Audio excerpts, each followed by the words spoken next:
Você que está nos assistindo hoje, hoje estou aqui, ó, com esse óculos, essa caneta e esse papel, porque eu hoje sou uma escritora, isso, mas não é escritora de qualquer assunto não, ó, de um assunto importante, autismo. Você, mãe, pai, que está na dúvida, que não sabe o que fazer, tem hoje a solução para os seus problemas. Nossa convidada vai te ajudar. Não é mesmo, Eliane? Com certeza. Então, vamos embora, que hoje eu estou de intelectual. Nossa, então estamos todos. Nossa ilustre convidada, ela é psicóloga, com formação em terapia corporal e psicanálise do sensível, mestre em educação, atua agora em ACT, que é Terapia de Aceitação e Compromisso. Com vocês... Uma honra em receber aqui, meninas, quem? Fernanda Arrasi! Seja bem-vinda. Prazer. Obrigada, o prazer foi todo meu, foi uma honra vocês me convidarem, né, para falar um pouquinho sobre o livro, porque realmente era essa a nossa intenção, de fazer uma socioeducação, na verdade. A gente faz muito trabalho em escolas, em varas de infância e juventude, para abrigos, para poder auxiliar as pessoas a detectar os riscos bem antes, né? Porque geralmente quando se detecta já está numa idade muito tardia. Então a gente tentou fazer esse trabalho com esse objetivo, o maior foi esse. E conseguiu, viu? Porque eu li e eu amei. Ah, que bom. Fernanda, tá de parabéns. Olha, é uma honra de fato te receber aqui, né, meninas? Com porque certeza. eu posso dizer para você que está em casa, é um manual maravilhoso, um dos melhores, que eu acho que todas as secretarias de educação devem adquirir, sabe? E por quê? Porque ele pega na base, ele ensina nos detalhes, é uma leitura fácil e assim, fácil sobre o quê? Sobre o autismo, né? O autismo ele é cada vez mais crescente na sociedade e assim, a gente precisa se letrar sobre o tema. Então eu pergunto para você, Fernanda, o que é autismo? Então, o autismo ele é considerado um transtorno neurodivergente, né? Só que ao decorrer dos anos, né, isso foi muito bom porque antigamente, na época do DSM 2013, se achava que o autismo só era aquele autismo clássico, onde a criança não falava, né, não se comunicava. E aí, depois, com o advento do DSM-5, ele saiu dessa coisa muito tradicional do autismo, e aí passou a ter vários espectros, né? Que aí é o autismo de nível de suporte 1, de suporte 2, enfim. E aí eu acho que isso ajudou a facilitar também os diagnósticos, né? Mas para a gente, assim, para psicanálise do sensível, porque o livro, a gente até chama o livro de cartilha. Deixa eu só perguntar, o que é psicanálise do sensível? A psicanálise do sensível, assim, ela é baseada, ela vem, né, da psicologia freudiana, mas alguns autores mais atuais que percebem mais a questão do corpo nessa análise aí, nessa psicanálise, né? Porque a gente fala que as angústias, antes delas entrarem aqui, elas vão ficar cicatrizadas no corpo. E às vezes a gente nem sabe, né? A gente nem consegue nominar, porque é uma fase tão precoce que a gente não consegue nominar. A gente só sabe que tem uma angústia e que você não sabe dizer o porquê.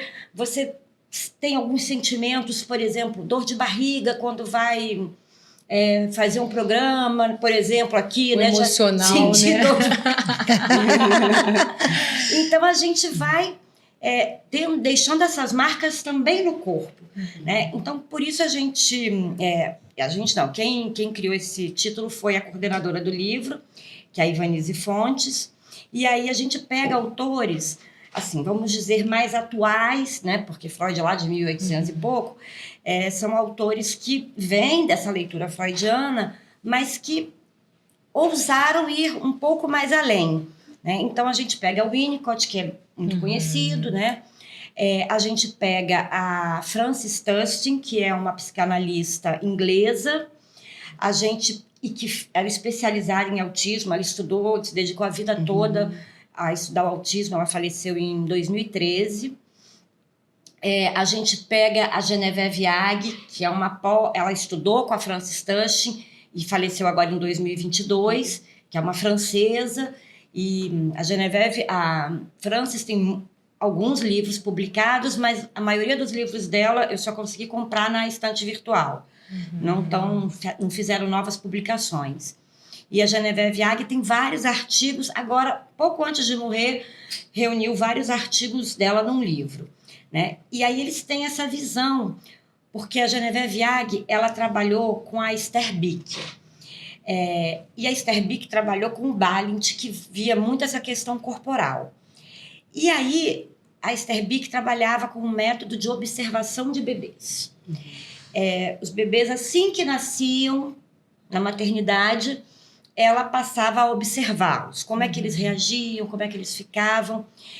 E não só os bebês, mas como a família se entrosava com aquele bebê, né? Então, foi assim que foi construído a psicanálise do sensível, né? Que é muito em cima do corpo, que às vezes a gente fala que, na verdade, não tem muito como você... Alguns traumas têm como ser evitados, alguns não, porque o próprio baque do nascimento já é um trauma. É né? verdade.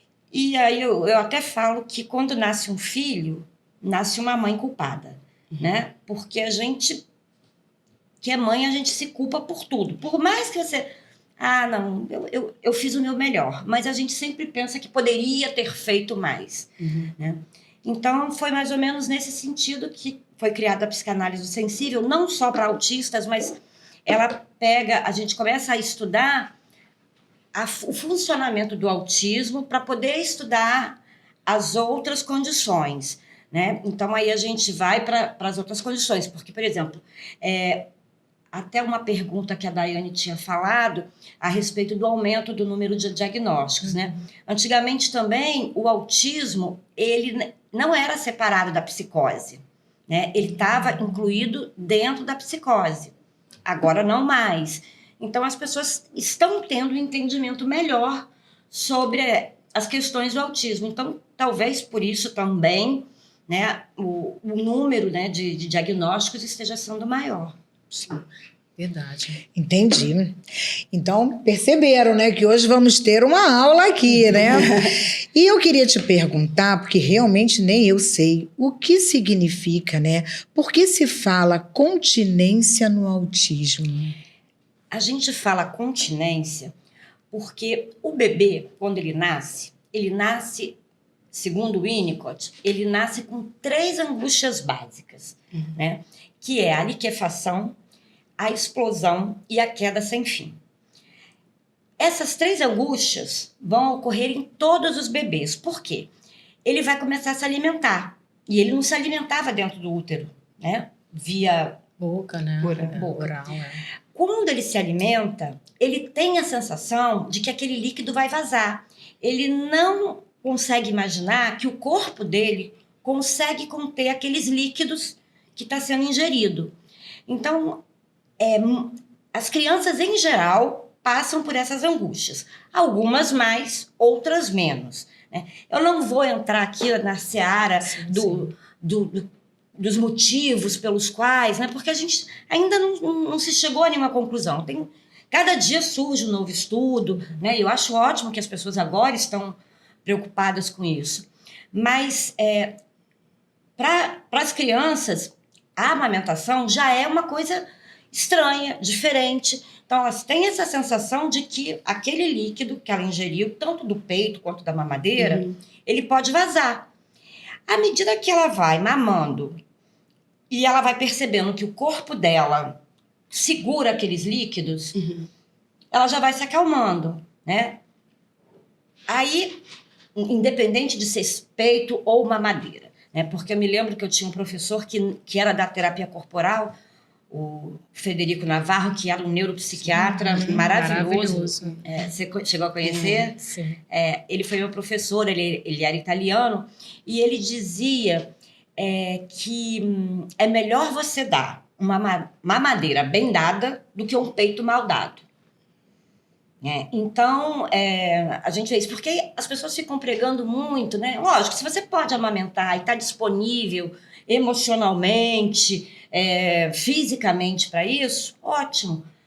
Mas tem mulheres que não estão, né? Que tem mulheres que aquilo ali mexe muito com elas, a questão da amamentação, porque volta lá na história dela, né? Tem mulheres que não conseguem porque não tiveram leite, enfim. E aí ele falava sempre isso, que na hora de você amamentar o bebê, é importante você fazer esse olho no olho com o bebê, né? Porque ele vai se sentir mais seguro. Então, assim, não adianta você dar um peito e estar lá vendo televisão. No celular, né? No celular. Hoje em dia já é o celular. E assim, a gente tem visto muito, né? As mães amamentando sem muito contato, né? E aí ele falava basicamente isso, que não é nem da psicanálise do sensível, que é da terapia haitiana. Enfim, eu me perdi agora. Continência. Continência. Então, isso tudo, à medida que ele percebe que esse líquido não vai sair do corpo dele, vai criando uma continência nele. Se ele se ele sente que, por exemplo, o líquido vaza, o líquido ele golfa. A minha filha, por exemplo, mais velha, ela tinha muito problema para amamentar. O leite, às vezes, ia pro nariz. E isso causa uma angústia imensa para o bebê. Então, essa é uma das questões da continência, né? De que você tem um corpo, um envelope psíquico que vai te segurar, que vai segurar. E as outras partes que a gente fala por exemplo, a explosão, né? Aí o bebê começa a se alimentar, ele começa a ter gases. Então, a barriga estufa. E aí ele acha que ele vai explodir, porque ele não tinha aquela sensação no útero materno. Então, ele já saiu de um meio que era conhecido, saiu para um meio desconhecido, começou a usar um leite e usar os canos e tubos que ele tem por dentro do corpo, fica preocupado se vai conter esses líquidos que ele está ingerindo, e depois esses líquidos podem ocasionar gases neles. Eles incham a barriga. E aí a sensação, mas é uma sensação muito primitiva, por isso que a gente fala da psicanálise do sensível, que é essa coisa do corpo que é muito primitiva. A gente não vai ter lembrança disso aqui, né? Mas no corpo ficou a marca. Então, essa sensação de que ele vai explodir também é uma angústia básica do bebê, né? Então, alguns passam por essa fase, conseguem passar bem por essa fase, outros não. E a terceira é a queda sem fim. Porque ele passou pela questão de que o corpo não vai conter. Ele passou pela questão de que o corpo pode explodir. Então, a sensação que ele tem é que ele pode, a qualquer momento, cair e ir embora.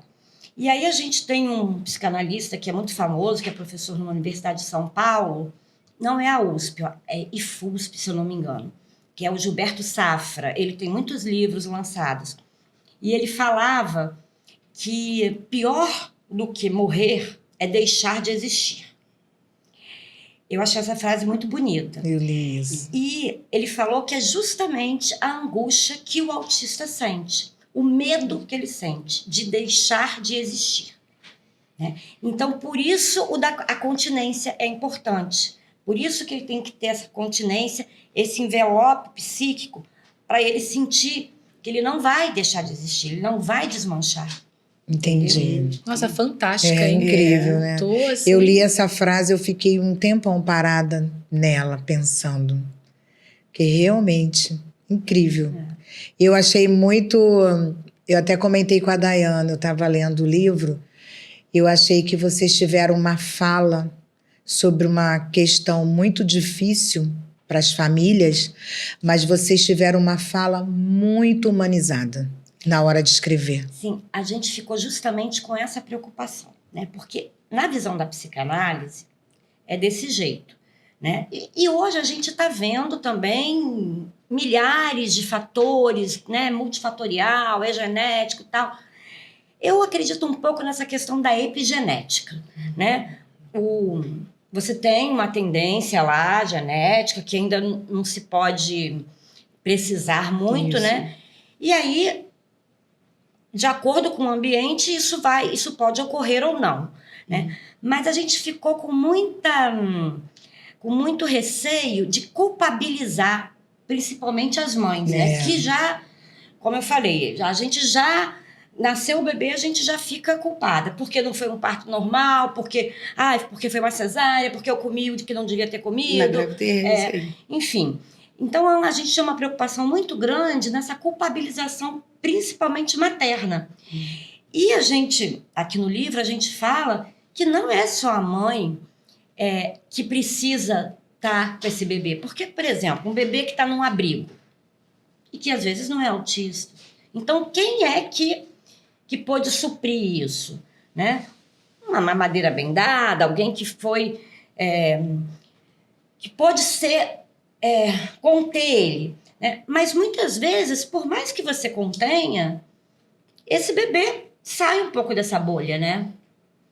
Então, assim, a nossa preocupação era justamente essa, de colocar, porque, por exemplo, tem alguns autores psicanalíticos, né? A Françoise Doutor, não sei se você já ouviu falar, ela fala também, ela é psicanalista infantil e fala muito de autismo. Aí ela fala da mãe do autista, né? Aí ela dá um exemplo, que a mãe do autista é aquela que viaja e não curte o passeio. Isso aí. Ela vai só tirar foto. Quando ela viu, ela só tem foto e ela não curtiu o passeio, né? Acho interessante, mas a gente tem que pensar o seguinte, às vezes esse passeio é a primeira vez que a gente está passando por ele também, né? É para a criança e é para a mãe, e é para a família toda, né? Então, você está preocupada por que a criança está chorando, você está preocupada por que a criança está com dor de barriga, você nem sabe sequer o motivo do choro, né? Então, pode ser às vezes dura, mas eu penso assim, que às vezes não dá para a gente curtir o passeio com uma preocupação, né? Na verdade, toda vez que a gente sai com a criança autista, a gente tenta inseri-la o tempo inteiro no passeio e preservá-la. Então, realmente, não passeia. Porque a preocupação é grande. A gente não consegue se desligar 100%. De jeito nenhum. Principalmente se o suporte for 2, 3, imagina. Você está sempre, né, tentando adaptar. Porque tudo às vezes está calmo, de repente... Alguma coisa, gatilho. Algum gatilho ali muda. pode disparar, né? Alguma desestabilização na criança, não sei. Mas é difícil mesmo, é uma coisa... A mãe está sempre no estado de alerta, né? Verdade. E qual a diferença, Fernanda, entre um sintoma e uma defesa? Então, para a gente, a questão do autismo, desses sintomas, né? Que a gente até fala de ações autísticas, é uma defesa, né? É uma defesa da criança e do autista para poder continuar existindo, para não deixar de existir, como o Gilberto Safra falou lá atrás.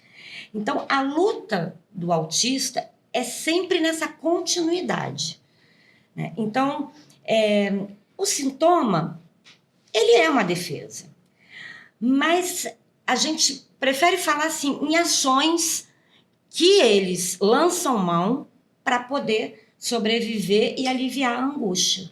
Essas ações que você disse são aquelas que estão no livro? Isso. Tampando o ouvido, não é isso? A gente listou umas 13. Uhum. Tem até mais, mas a gente listou as que são mais comuns, né? E eu fiquei muito curiosa também, esse assunto, eu não trabalhava com autismo, eu estava estudando psicanálise do sensível, e quando a gente começou a estudar o autismo, eu fiquei muito encantada, porque eu não pensava, né, nessa questão do corpo ser essa coisa cheia de tubos e canos, né? E depois você vai observando que muitas crianças realmente têm pavor desse barulho de água nos canos, né? A sensação que eles têm é que aquele cano vai explodir. E para ele vai explodir junto, ele vai se liquefazer. Então, eu achei interessante as explicações, como que a inteligência também dele para sobreviver, né, para aplacar essa angústia. E a nossa preocupação maior é que alguns tipos de terapia, elas vão muito na retirada abrupta dos sintomas. Não é que das ações, não é que elas não possam ser retiradas, mas elas têm que ir saindo à medida que essa criança está conseguindo se autorregular. Porque essas ações nada mais é do que uma forma dela se autorregular no mundo, né? Então, se você tira abruptamente um sintoma, uma ação dessa criança, pode desencadear outra crise. Você acha que trabalhar assim com a conscientização dos sintomas, você se entender o porquê que você está tendo reação àquele cano que está passando pela parede, o outro não está vendo, até o outro entender que tem um cano atrás da parede, que isso que está te irritando, né? Então, assim, o saber explicar, né? Ensinar a explicar o porquê que te incomoda, fazer essa conscientização no paciente ou na criança ou no jovem, né? É importante que ele tenha ciência do que ele... Eu acredito que sim, apesar de que, né, muitas pessoas, por exemplo, das terapias baseadas em evidência, que é essa até que eu estou fazendo agora, a ACT, ela não compra muito essa ideia, né? Mas cadê? De onde foi tirado isso? Cadê a prova cabal, né, disso? A nossa prova é em cima da teoria e do que a gente trabalhou com as crianças, né? Então, talvez para um adulto até seja mais difícil compreender do que a própria criança. Mas é acalmá-la dizendo, olha, isso daí é um cano que está na parede. Você não precisa ficar apavorado. Ele não está em você. Isso. Né? É a mesma coisa... E eles, por exemplo, né, essa questão da parede, que era um dos sintomas, né, dele se fixar na parede. É como se o corpo dele fosse uma continuidade. Seria uma segurança que ele tem, Sim. Fernanda? A gente fala, a questão, uma das questões também que a criança vai adquirindo é a consciência da medula vertebral, né, da coluna vertebral. Porque até então, ele não sabe que o corpo dele é dividido em dois. Quando a criança começa a tomar consciência de que o corpo dela é dividido em dois, ela tem 2 mãos, ela tem 2 olhos, 2 ouvidos, 2 pernas, 2 pés e até 2 nádegas, né? O medo ali do autista, e a criança também passa um pouco por isso, só que o autista... ele agarra um pouco mais, né? Justamente essas 2 partes se desprenderem do corpo. Por isso que muitas vezes tem autistas, talvez de nível 2, tem até alguns de nível 1, que não conseguiam bater palma. Porque bater palma é a união das partes, né? Ele começa... Isso, para um autista de suporte maior, mais elevado...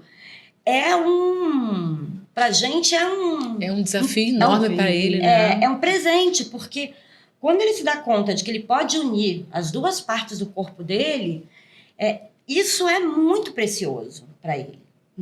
Que legal. É lindo demais, né? Deixa eu te perguntar uma coisa. A questão, alguns autistas têm dificuldade na questão do olhar, né? Sim. Do olhar fixo, né? E o que é isso? Eu vi que você coloca brilhantemente aí no livro aí uma ilustração, né? Queria que você falasse sobre.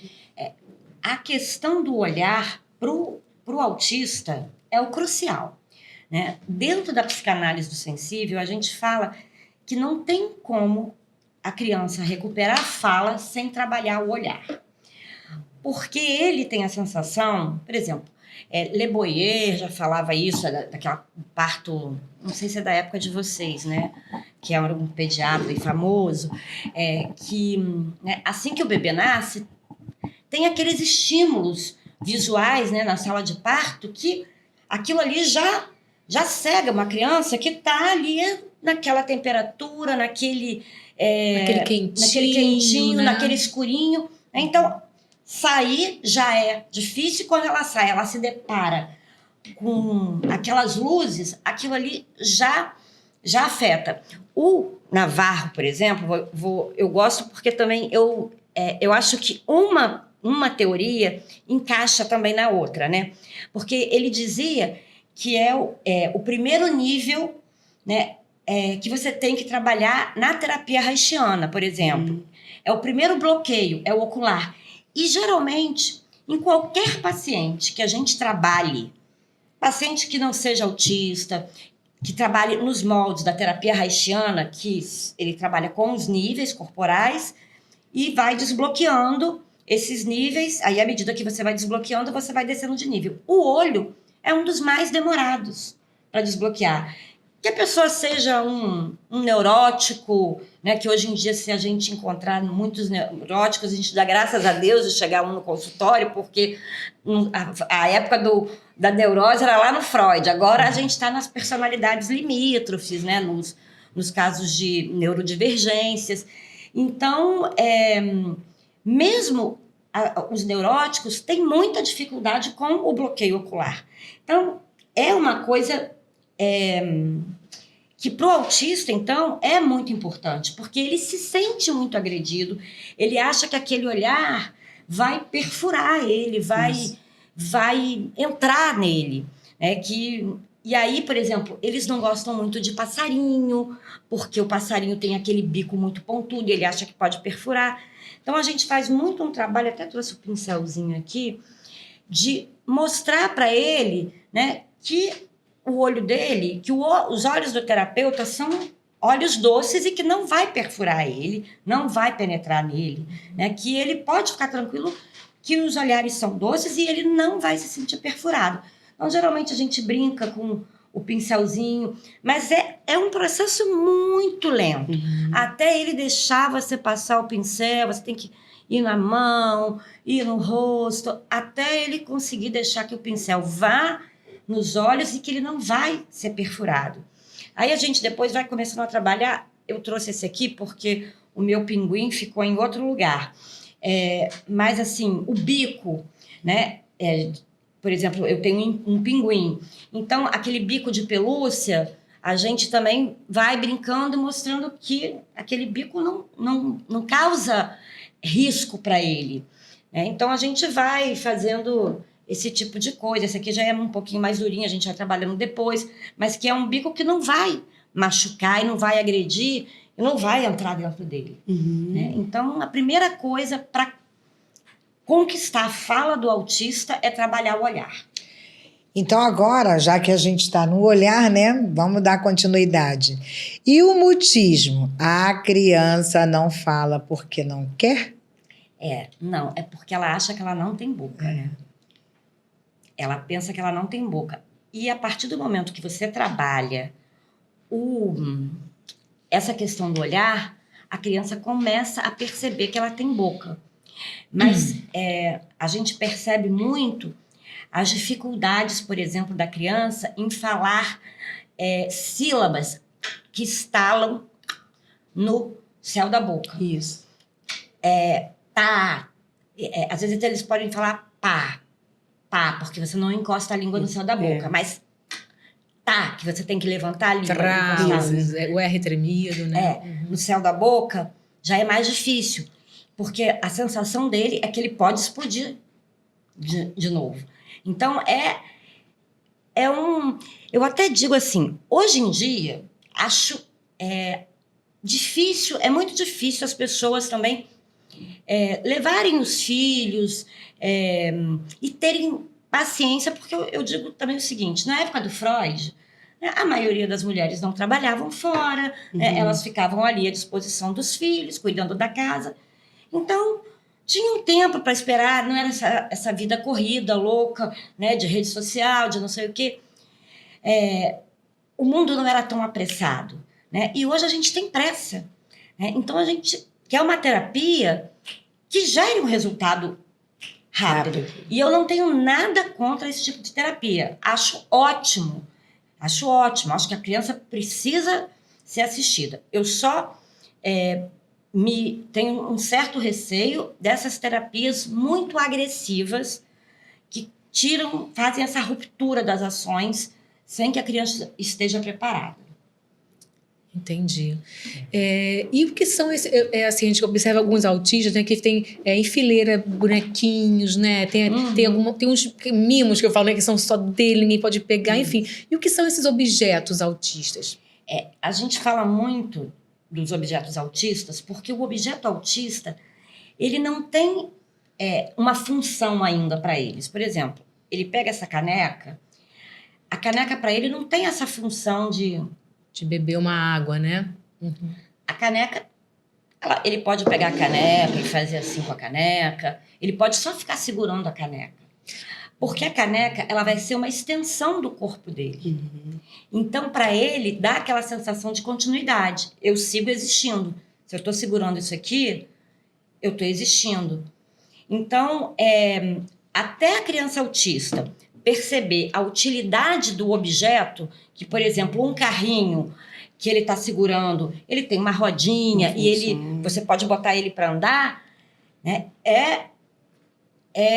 Isso é um processo, demorado. né? É todo um processo. Realmente é um processo lento, né? Mas ele chega lá.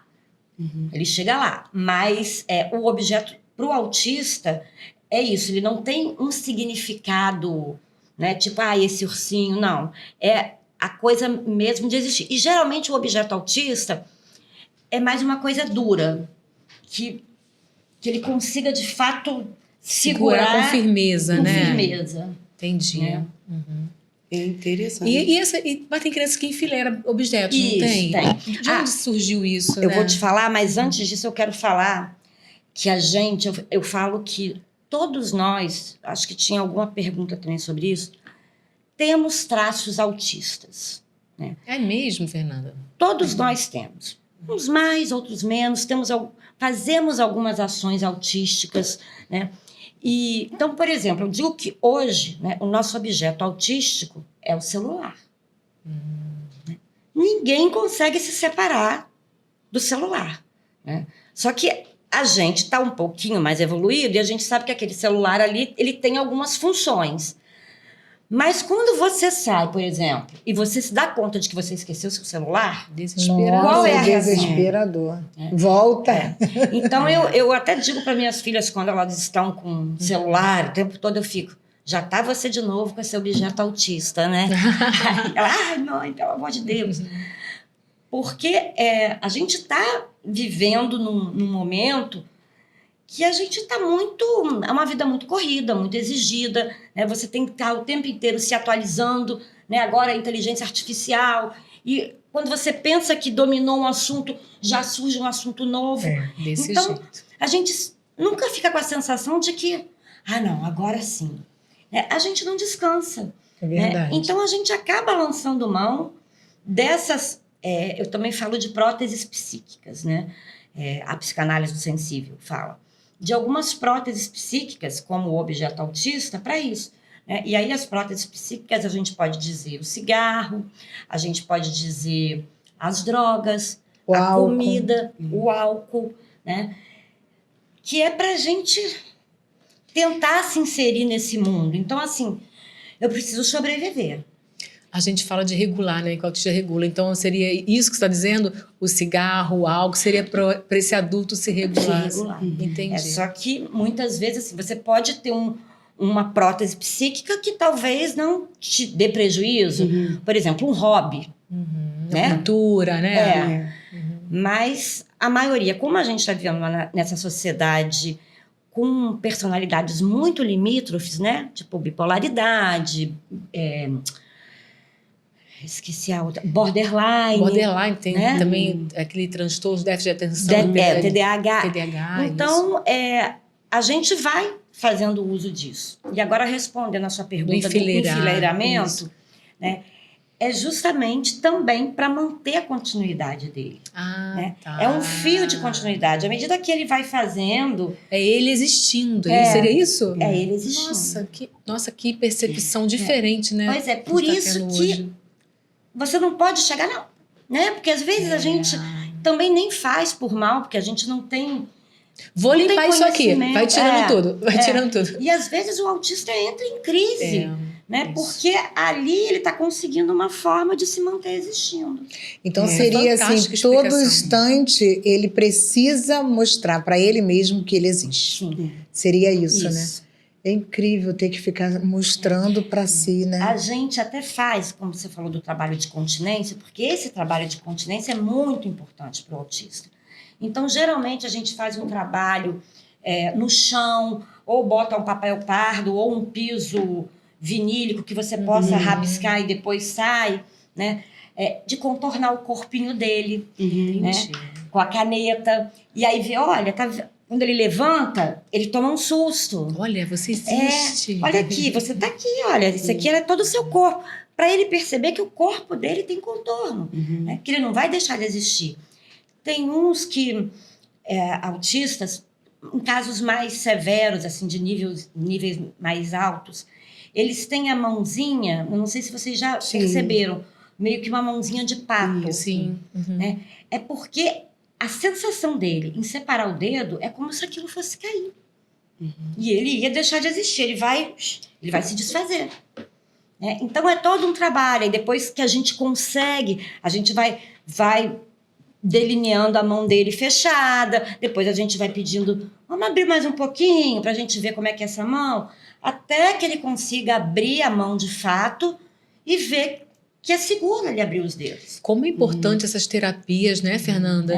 Tem pais que não têm acesso, infelizmente. É muito triste isso. Ou então que percebem que existe ali alguma questão e não procuram ajuda, né? Não procuram tratar quanto antes, né? E até, assim, você está dando dicas, né, que podem até... Ser feitas em casa. E na escola, né, na educação infantil, né, essa questão do contornar, que já é até uma prática, né, mas talvez seja uma prática mais frequente, né, perfeito. Tem esse juiz da vara da infância, eu esqueci o nome dele, mas ele é excelente. Então, ele sempre nos convidava para... ele convidava as pessoas que trabalhavam nos orfanatos, né, nas casas, nos abrigos, e os cuidadores, e a gente ia dar a palestra para eles, explicando, né, a forma que eles poderiam diminuir um pouco mais essas angústias do bebê e também verificar, porque a gente fala que não tem muita prevenção, né, para você prevenir. O que eu posso fazer para prevenir? Né? A prevenção quanto mais cedo for diagnosticado, mais a chance dessa criança se desenvolver melhor, né? Mas a gente fala de procurar riscos autísticos e desde cedo você já começar um trabalho com essa criança, né? Porque a gente fala assim, geralmente com 2 anos você percebe que é a questão da linguagem, que a criança demora para falar. Mas se a gente pensar, ainda já é tarde. Você pode, fugindo um pouco da psicanálise do sensível, tem uma professora, uma estudiosa, chama Érica Parlato. Ela era da UFMG. Eu falo que aí os nossos profissionais são todos roubados da gente, né? Ela foi fazer um doutorado na França e acabaram que ficaram com ela lá. E ela desenvolveu um método, que ela começou com esse método de observação de bebês, que ela deu o nome de PREAUT. Protocolo de riscos, o A eu não me lembro muito bem, mas acho que... o AUT é de autismo, protocolo de riscos de autismo. Então, ela desenvolveu um protocolo que é muito simples, assim, é simples, não é uma coisa que exija financiamento, exige treinamento, né, do governo, de fato, investir nisso, né, nessas pessoas que estão ali, no enfermeiro que está cuidando daquela criança, no médico, na professora, né, de você observar alguns traços autísticos e você já poder levar essa criança já começar a fazer um trabalho, né? Desenvolver, né? Independente de ter ou não aquele diagnóstico, você percebe alguma coisa diferente, começa a trabalhar. Fernanda, deixa né? eu perguntar uma coisa. As avós, posso estar enganada, se eu tivesse, me fala. Mas as avós, antigamente, tinha que tal do coeiro, que pegava o neném e colocava a meio que amarrava. Isso. A continência seria isso? Seria isso. Ah, tá. Eu fiquei pensando nisso Eu o tempo falo, inteiro, quando a gente estava estudando, eu até perguntei isso para a Ivanise. Eu falei, Ivanise, eu me lembro dos coeiros, porque quando eu tive a minha filha mais velha, tem uma de 33 e tem uma de 23. Gente, parece ter 15, olha isso. Que bom. A de 33, quando era bebê, aí já não falavam muito em coeiro. Mas as minhas tias, que estavam lá, né, como uma rede de apoio, a minha mãe, não, a minha sogra também, tem que botar o coeiro, tem que botar o coeiro. E aí eu falava, gente, mas pra quê? Pra Vai quê, apertar né? tanto nessa criança? Mas aqueles espasmos que o bebê dá, né, que é um espasmo neurovegetativo, né, involuntário, aquilo assusta ele. A sensação é de queda sem fim, Vai cair. que ele vai cair. E o coeiro, ele é um envelope psíquico para esse bebê. Olha que explicação. Nos primeiros porque eu fiquei anos, pensando nisso, nos gente, primeiros- amarra a criança, bota assim, vai ficar quietinha e fica quietinha Fica, mesmo. é. É fato, né? Pior Então, que é fica, Então, a continência. gente, a sabedoria das avós Não é? é verdadeira. Então, tá Isso, certo. isso me lembra aquela conversa nossa, Dayana, do passado com o futuro. Isso. A gente não pode eliminar as coisas Jamais. que foram É. estudadas, né? No passado. Eu falo muito isso da importância da história, né? Porque se a gente perde essa referência, a gente não consegue se localizar muito, né? Se você perde essa referência lá do passado, a gente fica muito perdido, né? Porque, afinal de contas, aquilo ali preencheu a gente Foi a durante base, muito é. tempo. Verdade. Eu queria fazer uma pergunta sobre os barulhos, né? Vamos lá. Por que tanto incômodo nos barulhos que os Crianças levam a autistas... mãozinha para tapar o É ouvido. justamente isso. É uma coisa muito invasiva. Como eles têm essa sensorialidade muito à flor da pele, porque às vezes tem gente que fala assim, mas o autista não sente. Não, ele sente e sente muito. Ele sente muito. Né? Ele sente e sente muito. Às vezes ele não demonstra, porque a gente está aqui conversando, ele está ali brincando, mas ele está sacando tudo. Né? Ele está sacando tudo. Então, aquele som para o autista, ele tem uma recepção também desse som muito mais apurada do que uma pessoa que não tem autismo. Né? Então, aquele som é parecido com essa questão do olhar. Ele é estridente, ele Machuca, é como se fosse né? Dói. entrar e perfurar ele. Né? Entendi. Então, assim, por isso que a gente vai fazendo o trabalho muito parecido também, que eu falo, com o do Navarro. Meio que trabalhando em níveis, né? Olho, ouvido, nariz, boca, né? Que na terapia haitiana você vai trabalhando de cima para baixo, que são as partes, essas partes são as principais que são mais traumatizadas. No entanto, que depois que você vai chegando lá pelo pescoço, você ainda encontra muita resistência, porque para o Navarro o pescoço é a coisa do controle, né? Então, ele faz uns exercícios para desbloquear esse pescoço, né? E aí, e o final da terapia é quando você chega na parte pélvica, que no caso da criança autista, a gente já não precisa mais estar trabalhando, mas numa pessoa que quer se aprofundar, que quer melhorar, é importante que ela chegue lá no final, né? E ele vai trabalhando justamente esses níveis. A gente não pode pular a etapa.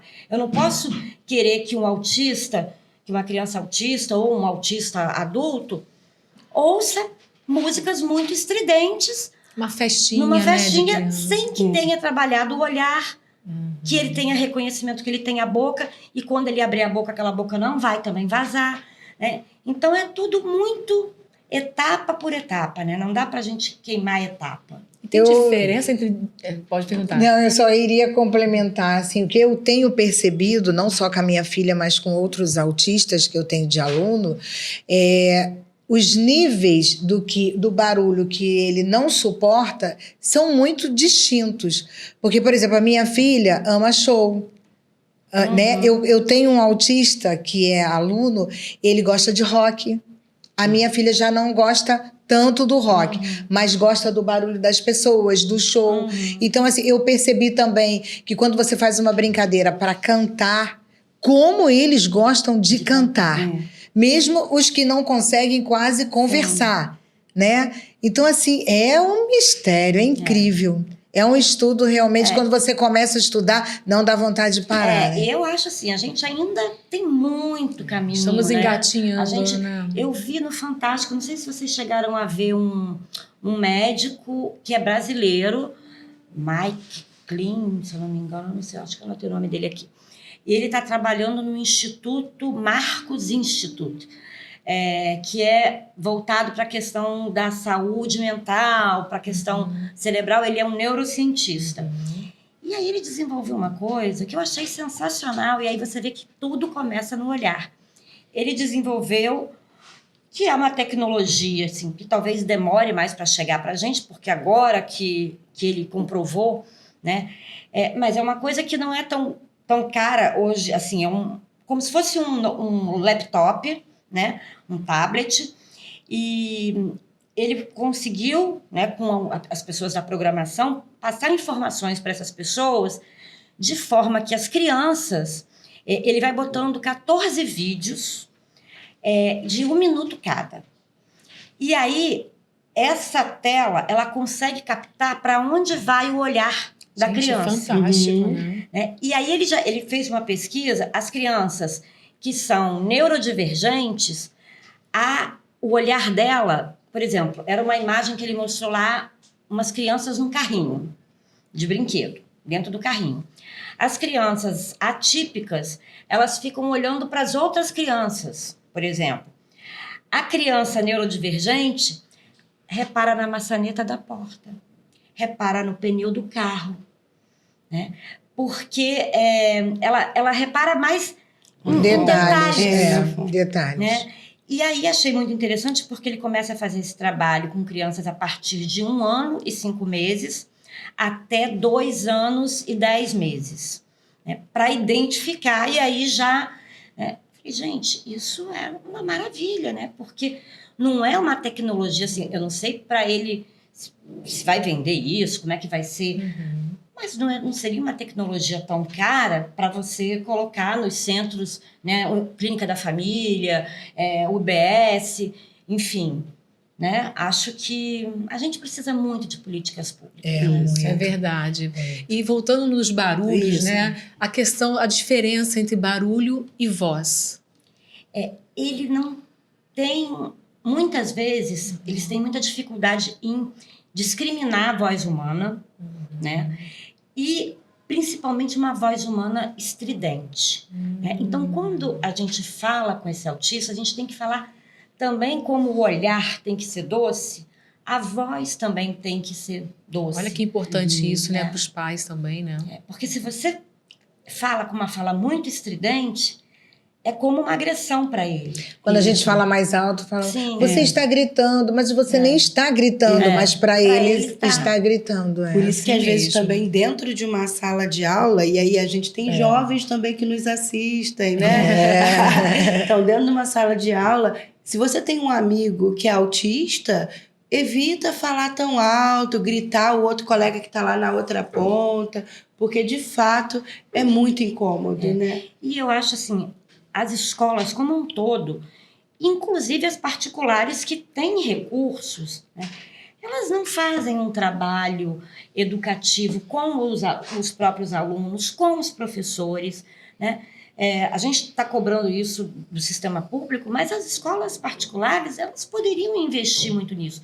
Eu vejo, por exemplo, um exemplo do meu sobrinho, que tem uma criança autista na sala dele, e que ele é meio que deixado de lado, ele não é convidado para as coisas, as crianças não entendem ainda o que ele tem. E aí, até conversando com a minha irmã, ela disse que falou lá E o meu sobrinho, acho que talvez por conta do livro, né? Ele já foi mais empático, né? Aí todo aniversário ele convida, ainda que o menino não participe muito, mas ele convida e ele vai. Ai, que legal. Né? E aí eu fico pensando que se essas crianças tivessem a oportunidade de ouvir mais sobre o sofrimento também deles, né, talvez acolhessem de uma forma melhor também. Com certeza, Verdade. não tenho dúvida disso. Né? Entender, às vezes também ele pode ser uma ajuda, um auxílio no momento de crise, né? Você imagina numa sala de aula, né? De ajudar a o regular. amigo tá lá, entrou em crise, você ajudar a regular, né? Manter a calma para que o outro colega peça a ajuda necessária, Isso. não é isso? Então, assim, é uma questão de conscientização social, né? Sim. Perfeito. Que ainda falta muito. Muito. E Temos um caminho longo a percorrer, né? Não sei se vocês vão perguntar sobre isso, mas está falando da coisa social. Eu estava vendo uma pesquisa, e são pouquíssimas. Eu procurei na literatura, são pouquíssimas pesquisas a respeito dessa questão do racismo e do classicismo no diagnóstico, né, de crianças pretas e pobres, né? E aí, quando a criança ainda é preta e pobre, é mais difícil ainda. Na verdade, eu consegui achar um artigo de 2014 caramba. que estava falando sobre isso e eu achei muito interessante.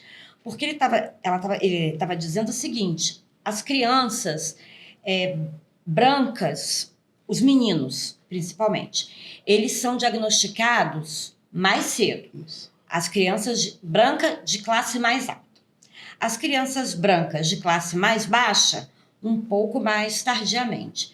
Então, por exemplo, os meninos, na média, são diagnosticados branco, de uma classe média, por exemplo, por volta dos 4 anos de idade. Mas isso era uma pesquisa de 2014. Talvez hoje isso tenha tido alguma mudança, né? Mas, assim, é gritante a gente ver que, por exemplo, um menino preto, a possibilidade dele ser diagnosticado com autismo é com 6 anos de idade. E se ele for preto e de classe baixa, a chance dele ser diagnosticada com autismo é com 8 anos. E a menina preta de classe baixa, o diagnóstico dela vai vir muito tardiamente. Muito tardiamente. Por quê? Também tem toda essa questão, né, da menina... mas ela é tímida. E de você florear isso, né? Ela é muito comportada, ela é tímida, ela fica quietinha. E os brinquedos, às vezes, que elas se apegam aos objetos autistas, geralmente são muito comuns, são bonecas, elas querem fazer coleção de princesa. Então, isso não chama tanto atenção. E o fato dela ficar isolada... isso é ótimo. Ela é comportada, ela vai nos aniversários, ela fica sentadinha, ela nem desamassa o vestido, né? Então, o diagnóstico tardio, assim, para as mulheres, também vem muito por conta disso, né? A gente vê a questão social mesmo, econômica, né? Por isso que o SUS, né, tem que se investir em terapia, médicos... E as instituições também de ensino, onde a gente tem os maiores padrões, né? A gente está lá em grupos e consegue fazer essa diferença mais cedo. Então, se o professor ele tiver ali a estrutura, o conhecimento, a gente tem que formar professores, né? Dar o suporte necessário para eles, para que eles possam passar para um orientador educacional e esse orientador educacional encaminhar a quem compete. Sim. A cartilha seria uma boa para isso, né? Porque, por exemplo, eles falam de inclusão, né? É uma falácia, né? Porque as crianças que vão para as escolas públicas, o professor já tem uma sala cheia de aluno, né? Que também tem diversos problemas. Um está sofrendo questão de abuso, o outro não tem como comer em casa, né? Enfim. E ele tem que dar atenção para aquela criança que está ali com autismo. Aí a prefeitura, o Estado, não colocam mediadores, né, que poderiam aproveitar estagiários, treinar esses estagiários de pedagogia para que eles pudessem fazer esse contraponto, né? E aí não fazem. O prefeito até falou que ia fazer isso, mas eu não vi sair do papel esse projeto. É porque o estagiário precisa de um orientador. Sim. E aí o que falta são os orientadores, né? Ainda não chegamos a esse nível de formação. Então, mas se a prefeitura Isso. pagasse um orientador, né? Isso, iria lá. Isso iria né? acontecer. E isso nas escolas particulares também, porque nas particulares, se você não contrata um mediador, você também não tem. Isso. Você tem que contratar. E até formar, a gente pode ler. Conhecimento é isso, né? Então, se as instituições públicas, né, privadas pudessem, olha, gente, é uma cartilha, é super acessível para que vocês possam formar esses professores que estão com essas crianças e para pais também, é para todos. Essa cartilha é para super todos. ilustrada, né? Eu achei assim Ela é uma didática, escrita ela é didática, ela é humanizada. autoexplicativa. Você não precisa ser médico para entender. não Tá escrito aqui. precisa. A gente É tentou fazer uma acessível. leitura bem É acessível. básica para que todos pudessem, né, conseguir ler, né, ter acesso. Muito bem feita. Conseguiram o Conseguiram objetivo. o objetivo, então de é. parabéns. E por que essas crianças andam na ponta dos pés? Me fala, por que é isso? A Os sensação, pequenininhos, principalmente, né? a sensação de encostar todo o pé no chão é como se ele fosse afundar, né? É como se fosse aquela sensação da queda sem fim. Então, por exemplo, uma criança autista não gosta de escorrega, ela não gosta de montanha-russa, porque justamente vem aquela sensação. E para a criança, o fato dela botar o pezinho todo no chão é até contraditório, né? Mas a sensação dela é que ela vai desabar. Então, só com a pontinha, é como se ela estivesse pisando numa aguinha. E aí, ela está se mantendo ali equilibrada, né? É como se fosse, acho que na ilustração a gente até colocou uma pocinha assim, quando a gente vai pular uma pocinha, a gente fica na ponta do pé. Aqui. É isso que eles fazem. Porque a sensação de colocar o pé todo no chão, Aqui. ela pode... a gente não botou a pontinha nesse, a pocinha d'água nesse. Ela pode dar essa sensação de também deixar de existir, de que ele vai cair, vai ser uma queda sem fim para ele. Mas, por exemplo, roda gigante, eles amam. Porque tudo que vai e volta, né? E eles fazem muito isso, rodinha de carrinho, né? Que eles ficam rodando, porque isso alivia, né? A rodinha vai, mas ela volta. A roda gigante, ela sobe, mas ela desce, ela para, ela vai, né? Já a montanha-russa e o escorrega é um grande desafio, né? E o balanço, a gente até colocou esse balanço aqui na capa, e com uma pessoa na frente, justamente para mostrar que esse balanço é muito bom para ele, é muito importante para ele. Tanto que tem alguns que também se autobalançam, né? É esse movimento de ir e vir que também dá a sensação de continuidade para ele. Então, o balanço para a criança que tem autismo também é muito regulador. Então já vou aproveitar, né? Porque tem o grudar na parede. Ficar preso na parede. Eu já posso imaginar o que você vai responder, mas acredito que todos esses movimentos têm o mesmo objetivo, não tem? O mesmo objetivo. Por que eles gostam tanto de continuar grudar na existindo. parede? Continuar existindo, né? Se E sentir... assim, eu me lembro muito de umas coisas que a minha mãe fazia e que, né, não era proposital. Tipo, tinha uma prima que ruía a unha. Já dava logo um tapa assim. Não pode. E aí, não que essa prima nem desenvolveu autismo, mas provavelmente ela tinha uma ansiedade grande, né? Então, não é assim. E antigamente era isso, né? Tira a mão da boca, né? Então, a gente tem que saber qual é a função, né, daquele comportamento, daquela ação, né, para aquela pessoa. Toda ação tem uma reação, tem um objetivo, né? A gente Sim. não faz nada porque a gente quer, porque tem algo por trás, né? É isso. Eu estou aprendendo muito. E você? todos. E você está aprendendo? Eu estou. E, Fernanda, e como é que esse tratamento vai ajudar essa criança autista? Então, a gente fala muito, por exemplo, no caso do autismo, né, de nível de suporte mais alto, que ainda não adquiriu a fala. É o 3, é isso? Agora eles estão até estudando. Tem mais, né, agora, isso.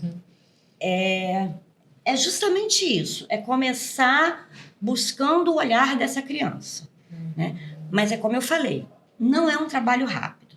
E o desafio maior, que no meu caso eu acho, são com os pais. Primeiro porque também uma terapia não é barato, né? É uma coisa que você precisa fazer toda semana, talvez 2 vezes na semana. Dispor de tempo, né? E além da terapia, a criança ainda precisa ir para fono, precisa ir para terapia ocupacional, precisa... Então, né? E aí, esse trabalho, dentro da psicanálise do sensível, eu não vou te enganar, é um trabalho muito mais longo do que o trabalho realizado, por exemplo, pelo método ABA, né?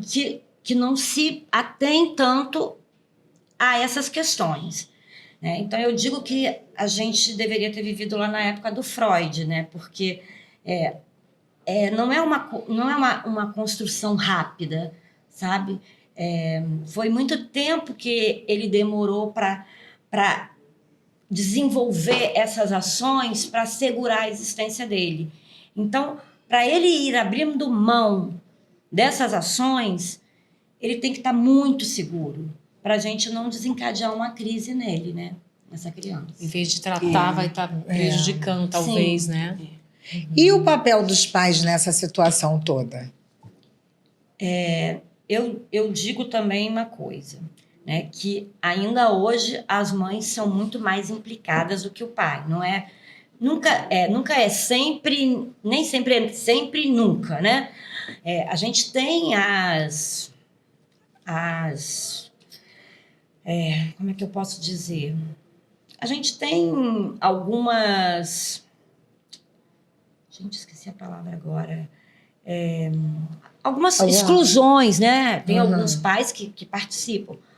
Mas a grande maioria são as mães que acompanham, são as mães que percebem, né? São as mães que correm atrás, né? Muitas vezes o pai... Não, isso daí não é nada não, isso é coisa da sua cabeça, né? Por exemplo, tinha uma criança que batia muito a cabeça na parede e no chão, né?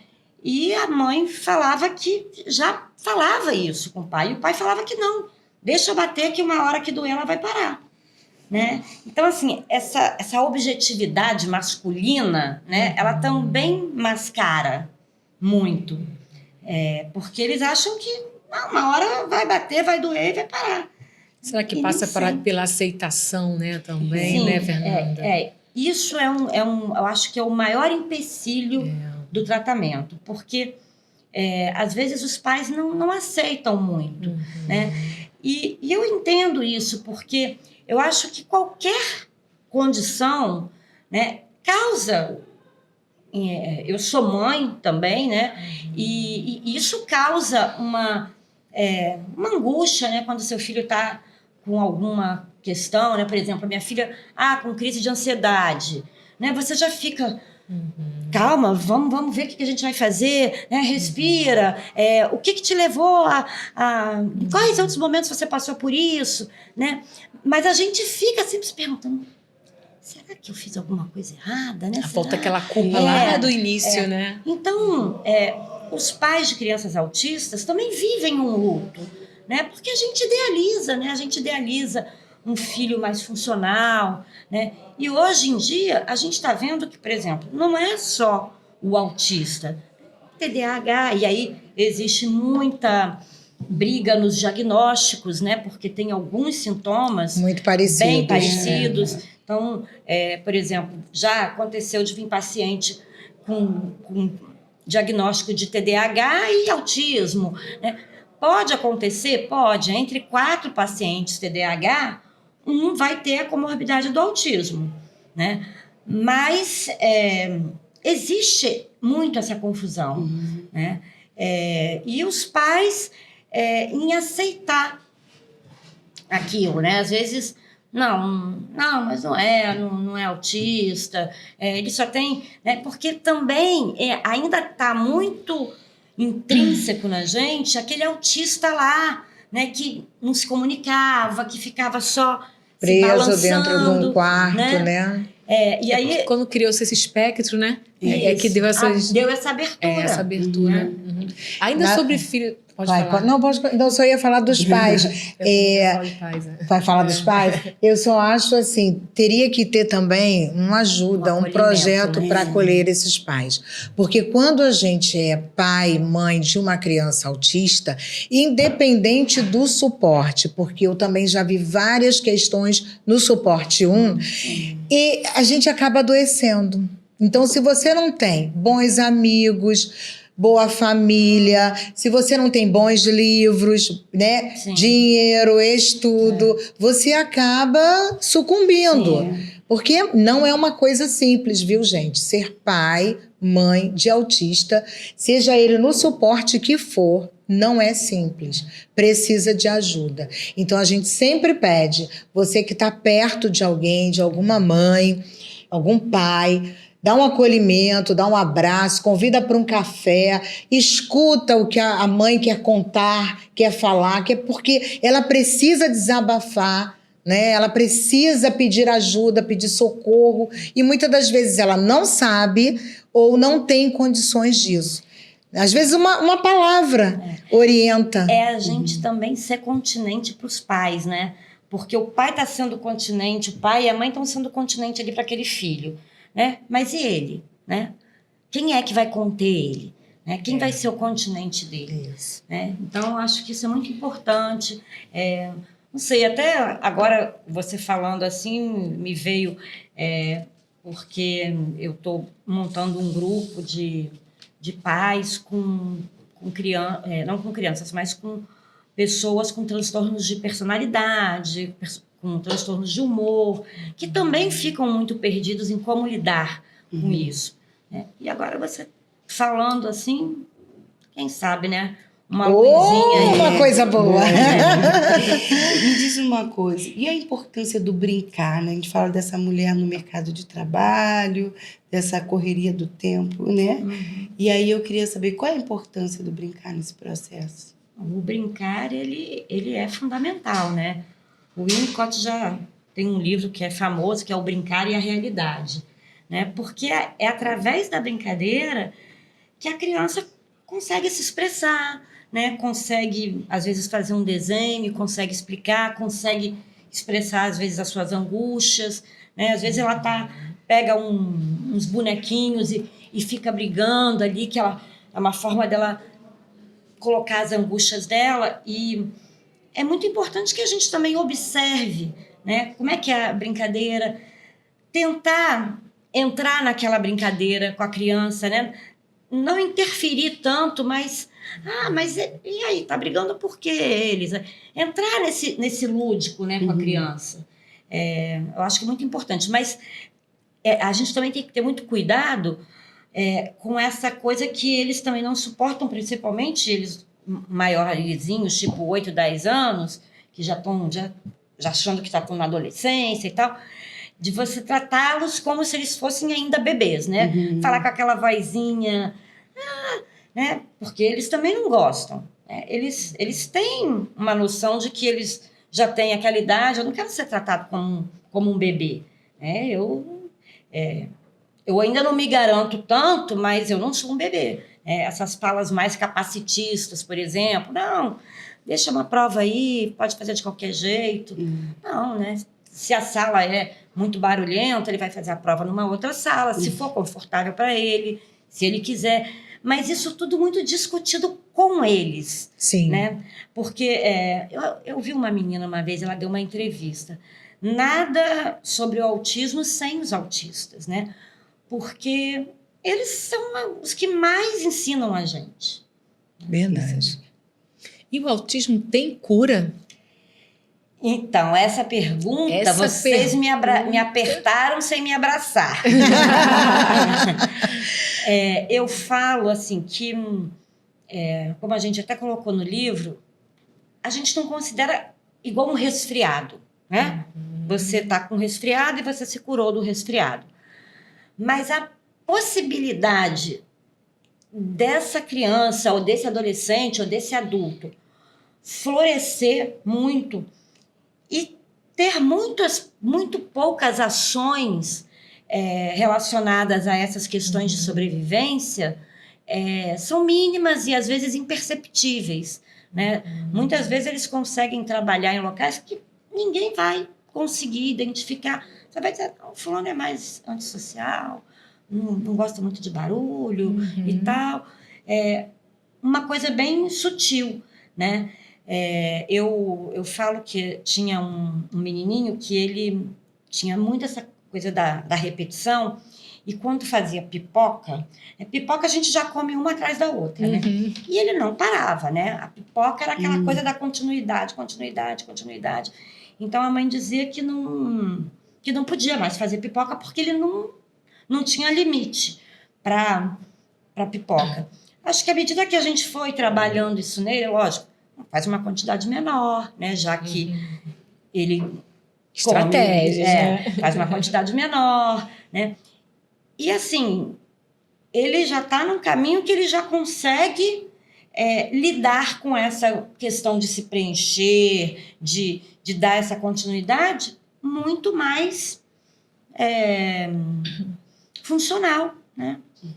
Ai, que bom. Então temos esperança, hein, gente? Olha aí, é só buscar, né, as terapias, né? Que é o que vai ajudar. Ficar em casa não vai ajudar. Não, né? Só levar para a escola também não vai ajudar, porque a escola tem um papel importantíssimo, né? E como as escolas podem ajudar mais? A gente já falou aqui de trazer, né? Levar cartilha de formação e tal, mas como é que aquela professora, naquela sala de aula vai poder ajudar essa criança? Eu acho que, em primeiro lugar, é essa questão da informação.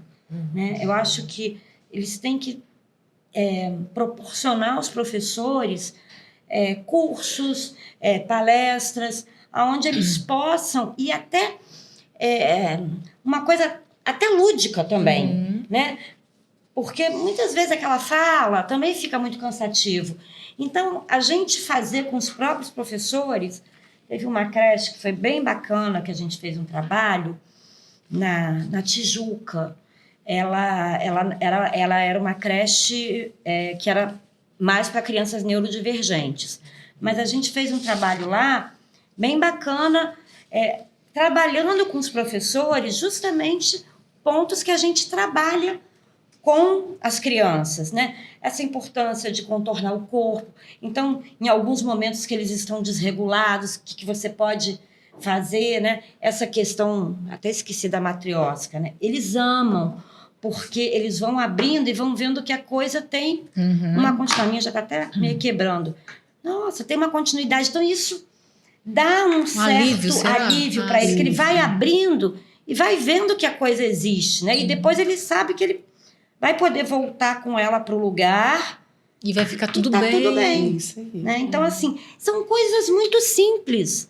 Né? A gente não precisa... São possíveis, né? São possíveis, possíveis, com certeza. A questão toda, então, é o conhecimento. E olha, gente, aqui tem muito conhecimento. Você que ainda não adquiriu, como é que a gente pode adquirir esse exemplar? No site da editora e na Amazon também tem. Sim. Agora, eu até falei com a Dayana que eu encomendei alguns, que aí eu não sabia quantas vocês eram, aí vou mandar mais 2 para vocês. Mas na Amazon, no site da editora, às vezes na livraria da Travessa costuma ter. Não acaba sempre. rápido, gente. Corre. Mas na Amazon você consegue também pela internet, né? Isso, Sim. Autismo do que se trata. Esse é o nome do livro aí. Me diz uma coisa, você falou sobre a questão da cura, né? E por onde começar? Eu acho que sempre pelo diagnóstico, né? A gente tem que ter um diagnóstico, não para rotular, né? Não para rotular, mas para direcionar. Né? Eu acho que a importância do diagnóstico não é o rótulo, é a direção. Muitos psicanalistas também brigam muito com essa questão do o diagnóstico. Não, o diagnóstico não importa. Importa, porque qual caminho que você vai fazer se você não sabe para onde você vai? Né? A gente tem que saber para onde está indo para percorrer aquele caminho. O diagnóstico, eu acho que ele é libertador. Porque aí você se reconhece. Sim. E eu acho que dá um alívio, né, mesmo? Porque você fala, não, agora eu entendi. Agora eu entendi. Ele dá só um norte, é só para isso mesmo. E não, também para, por exemplo, ela falou Não, sobre a questão terapia das com classes certeza, sociais, né? Também para você ter direitos, né? Para ter os seus direitos Agora, garantidos. com diagnóstico, você tem direitos. Se, por exemplo, numa clínica da família, numa UBS, que é onde as famílias, né, de renda mais baixa procuram, estão lá, né? Tá todo o acesso deles lá no computador, né? Trabalhar assim esses enfermeiros, né? Principalmente os enfermeiros, que são os que têm mais contato, né? Isso seria ótimo, porque aquele enfermeiro vai dar a primeira vacina no bebê, ele vai dar a segunda, ele já vai começar a perceber, esse bebê não balbucia muito, né? A gente até tinha uma coisa, eu falei balbuciar, falava assim, esse bebê é ótimo, ele dorme o tempo inteiro. É um bebê que preocupa, né? O bebê que não dá trabalho, porque também você não estimula. E ele vai ficando sem estímulo e vai ficando ali naquele mundinho dele. E quando eu levo minha filha, quando era criança, né, ao médico, eu sempre já chegava no pronto-socorro falando, olha, ele é autista, né?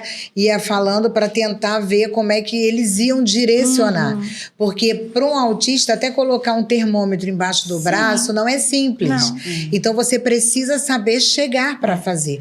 Então é fundamental que o enfermeiro, que o médico consiga entender isso para que possa chegar perto e tocar nesse paciente, né? Seria maravilhoso, né? Você falou agora do termômetro, ele tem uma pontinha, né, meio pontuda, que ele acha que pode perfurar ele. Verdade. Né? Então, é todo um cuidado, São os detalhes, né? né? São pequenos detalhes que a gente acha que pode ser frescura da criança. Comendo fresco, essa seletividade alimentar. Não, deixa sem comer que uma hora come. Não é. Nossa, eu ouvi tanto. Enfia na goela que ela come.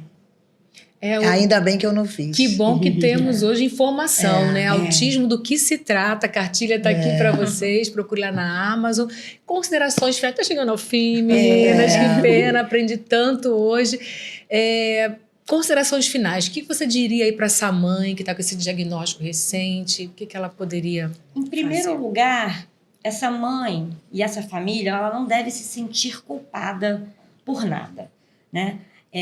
A gente faz o que é possível fazer, né? Eu digo que a gente, às vezes, não pode dar o que a gente nem recebeu, né? E a gente está evoluindo muito. Então, o mais importante nesse momento não é procurar saber o que eu fiz de errado, o que aconteceu, né? Apesar de eu saber, como mãe, que é difícil. Mas eu acho que o mais importante é quando você percebe alguma coisa no seu filho, mesmo que alguém invalide essa sua percepção, procura ajuda. Porque a percepção da gente, ela é muito importante. O feeling da mãe é muito importante. E não é também o fim do mundo, né? É como a Cicleia falou. O diagnóstico, muitas vezes, ele é libertador. Porque você vai saber por onde você vai caminhar, né? Então, isso de você ter um norte é muito importante, né? E não deixe que invalide o que você pensa, né? Se você desconfia de alguma coisa, procure ajuda, né? Nem que seja na clínica da família, nem que seja numa UBS, né? E entra e pede ajuda, e entra na justiça, na defensoria pública, né?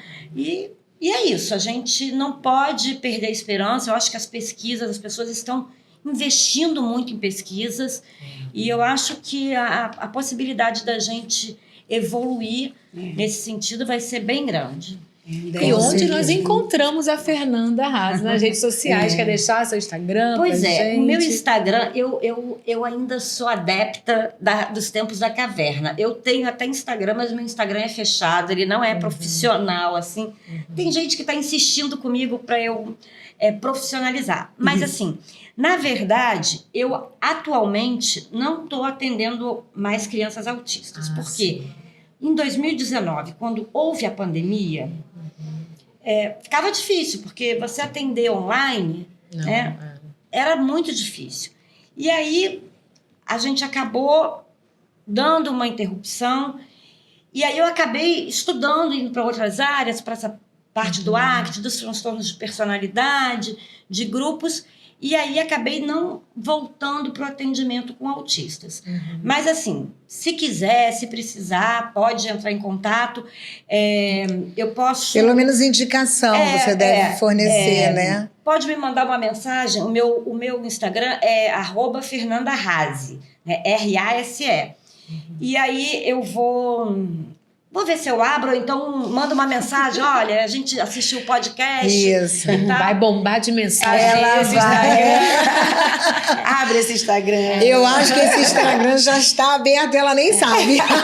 E o nosso intuito é mesmo porque, por exemplo, em locais públicos, a gente nem cobra para fazer as palestras, né? Geralmente escolas particulares e tal, mas quando é uma escola pública, quando é a vara da infância, quando é numa UBS, a gente não cobra, porque o nosso intuito mesmo é que essa informação chegue, né? E o nosso trabalho, ele tem que ter algum impacto, né? E ele tem que ser bom para a gente também, né? Você saber que você fez a diferença para alguém é muito importante, né? Eu fiquei muito feliz quando a minha filha falou: ai, a Gisele adorou o livro, aí você me mandou, e vocês captaram muito bem o que a gente queria, né, demonstrar, né? Então, é isso. Obrigada. Maravilhoso. Gostei, está com você. E temos mimos para Nossa, Fernanda. tem a brincadeira, a primeira brincadeira, que isso. Aqui o negócio é sério, mas tem brincadeira. Então vamos lá, temos aí um Sad Pong. Pode ser uma brincadeirinha? Bora lá. Então vamos lá, uma palavra. Amor. Olha. Um livro. Autismo do que se trata. Isso aí. Uma referência. Uma referência. Eu tenho muitas pessoas assim que eu admiro, né? Mas a Geneviève Agui, que é essa escritora francesa, ela dedicou a vida dela inteira, ela não teve nem filho, para esse estudo do autismo. E eu acho isso uma coisa assim de você abrir mão de tudo e se debruçar sobre um estudo, eu acho sensacional. Então, É incrível, né? Um acontecimento assim inesquecível.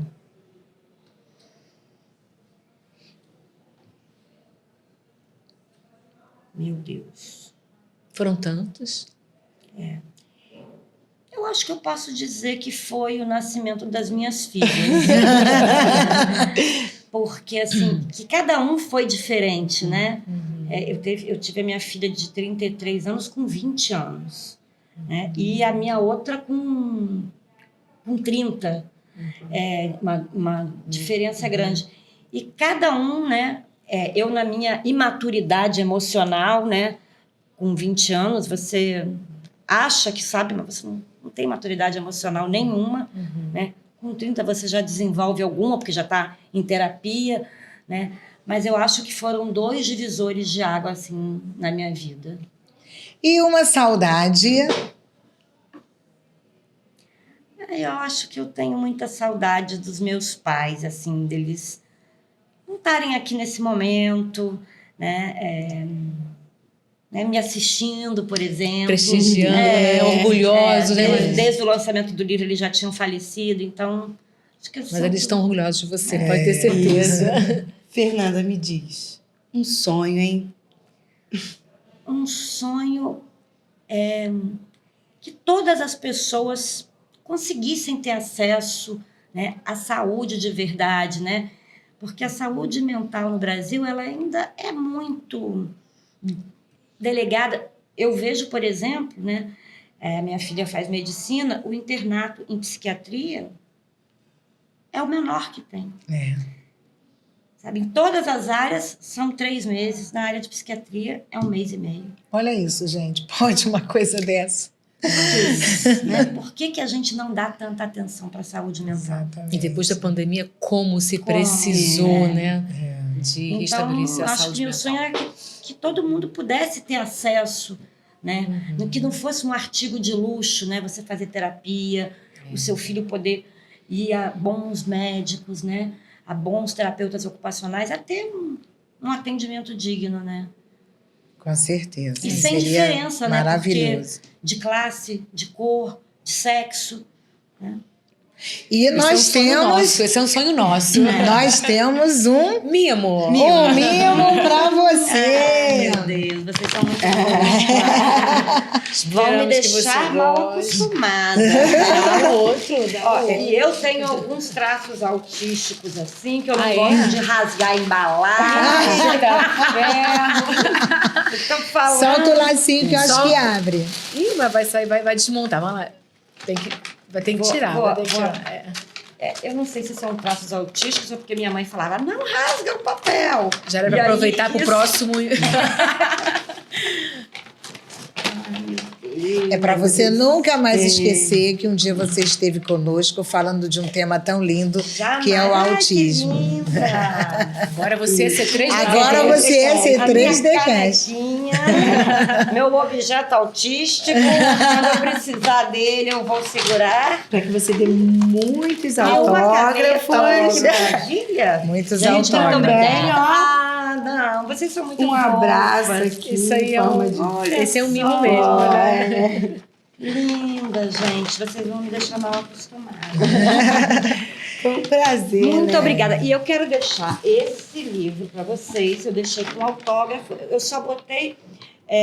não botei nome, porque eu falei... Eu não sei. Mas aí eu prometo que assim que os livros chegarem da editora, eu vou mandar para vocês, para todos. Tá ótimo. Olha aí, pessoal. Ganhamos presente também. Ganhamos Obrigada. presente! E você que nos acompanha, não esquece, vai lá, curte, compartilha, faz aquele coraçãozinho lindo, envia nos canais de WhatsApp para os amigos, nos ajuda, porque esse assunto tem que ser compartilhado, não é mesmo? Não é mesmo, meninas? É isso aí, muito obrigada, Fernanda. Eu que agradeço, gente. Foi uma grande honra, prazer. foi um Prazer te Pra mim conhecer, também foi um viu? prazer. E até o próximo, pessoal. Deus Tchau, abençoe. Tchau. Tá. Nós vamos fazer uma oração para pedir a Deus, né, que nos use para ajudar as pessoas, tá bom? Tá ótimo. Então vamos orar. Você quer dar a mão? Isso. Senhor amado Deus querido, em nome de Jesus, queremos te agradecer pela presença, Senhor, da nossa convidada, por ela ter chegado bem. Muito obrigada, Jesus. Queremos te pedir nesta hora que tu venhas usar as nossas vidas para ajudar as pessoas que vão assistir o nosso podcast. Senhor, ajuda essas mulheres que têm filhos autistas, que elas possam entender tudo aquilo que a autora deste livro vai falar. É isso que eu oro e te agradeço em nome de Jesus. Amém. Uma das mães sou eu, tá? Que minha filha é autista.